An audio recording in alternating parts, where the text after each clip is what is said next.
tidak hanya lukisan yang ditampilkan, tapi ya macam-macam, ada instalasi, ada fotografi, ada karya media baru seperti ini yang menggabungkan antara lukisan konvensional dengan gaya ekspresif dengan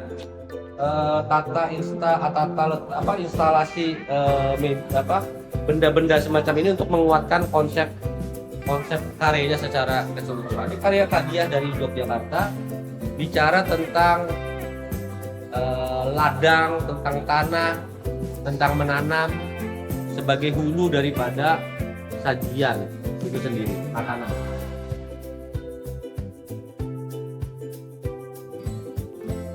Menggambarkan kesuburan ya, kesuburan alam Kalimantan ya, karena saat panen tiba gitu ya, jadi begitu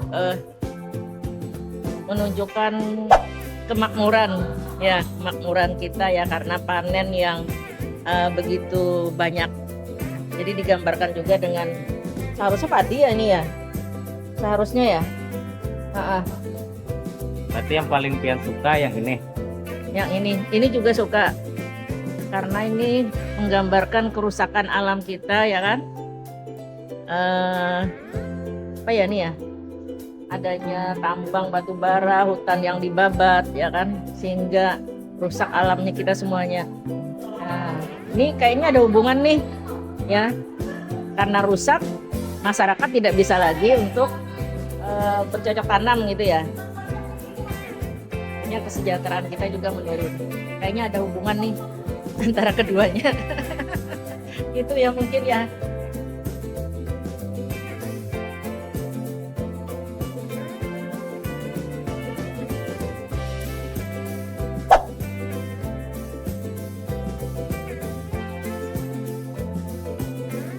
Ini karya seniman dari Kalimantan Selatan, Abianur, judulnya Mengawah Bubur Intalu Karuang. Ini karya Moses, perupa dari Banjarbaru tapi punya mobilitas tinggi sekali, kadang di Australia, kadang di Banjarmasin, kadang di mana. Beliau mengangkat, ini sebenarnya berkaitan dengan meratus, kesalahan. Bagaimana kesalahan kita dalam menangani meratus sebagai hulu. Ini juga karya dari Risma